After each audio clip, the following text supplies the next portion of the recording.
মুসলমানদের মধ্যে এত বিভক্তি কেন?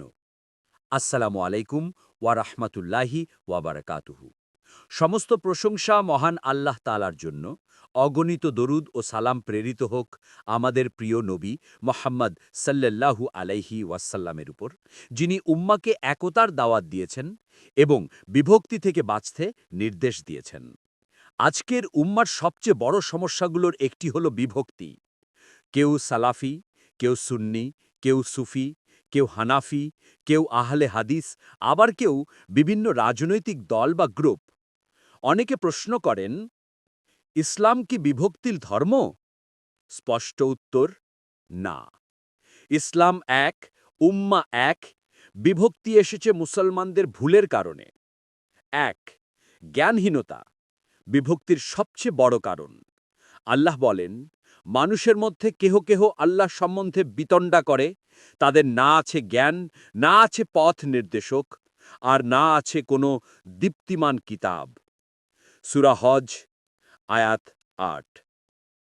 যখন ইলম নেই কিন্তু তর্ক আছে, তখন সৃষ্টি হয় ভুল ব্যাখ্যা, ভুল ফতুয়া, ভুল দাওয়াত। মতভেদ স্বাভাবিক, কিন্তু ইলম ছাড়া তর্ক উম্মার ফাটল। ২. দলভক্তি ও অন্ধ অনুসরণ। কেউ নিজের দল, মাঝহাব, পীর, শায়েখ, তরিকাকে সর্বোচ্চ সত্য মনে করে, অন্যকে ছোট করে। এটাই দলবাজি। কুরআন স্পষ্ট বলে, আর তোমরা সকলে আল্লাহর রজ্জুকে দৃঢ়ভাবে ধারণ করো এবং বিভক্ত হইও না। আর তোমরা তোমাদের উপর আল্লাহর নিয়ামতকে স্মরণ করো, যখন তোমরা পরস্পরে শত্রু ছিলে, তারপর আল্লাহ তোমাদের অন্তরে ভালোবাসার সঞ্চার করেছেন, অতপর তার অনুগ্রহে তোমরা ভাই ভাই হয়ে গেলে। আর তোমরা ছিলে আগুনের গর্তের কিনারায়, অতপর তিনি তোমাদেরকে তা থেকে রক্ষা করেছেন। এভাবেই আল্লাহ তোমাদের জন্য তার আয়াতসমূহ বয়ান করেন, যাতে তোমরা হিদায়ত প্রাপ্ত হও। আলে ইমরান, আয়াত ১০৩। ৩.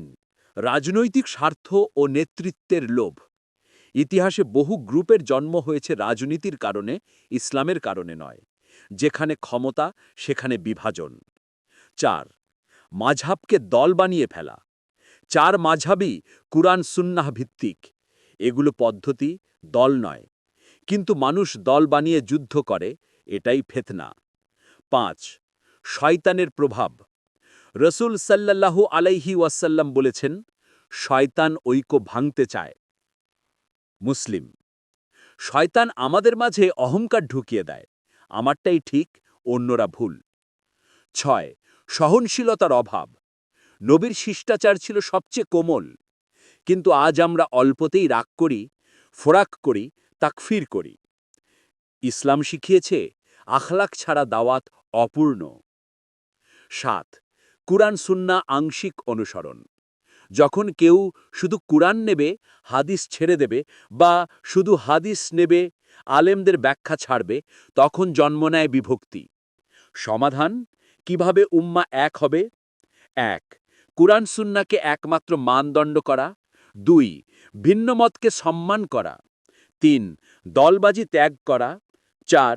ইলম অর্জন করা। ৫. আখলাক ও ধৈর্য বৃদ্ধি। ৬.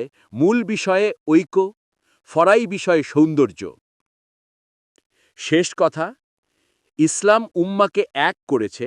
আমরা নিজেদের ভুল, আবেগ, দলবাজি ও অজ্ঞতার কারণে বিভক্ত হয়েছি। একতা ফিরে পেতে হলে আল্লাহর রশি দৃঢ়ভাবে ধরতে হবে।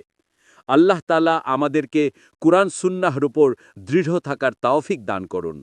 আমিন। আসসালামু আলাইকুম ওয়া রাহমাতুল্লাহি ওয়া বারাকাতুহু।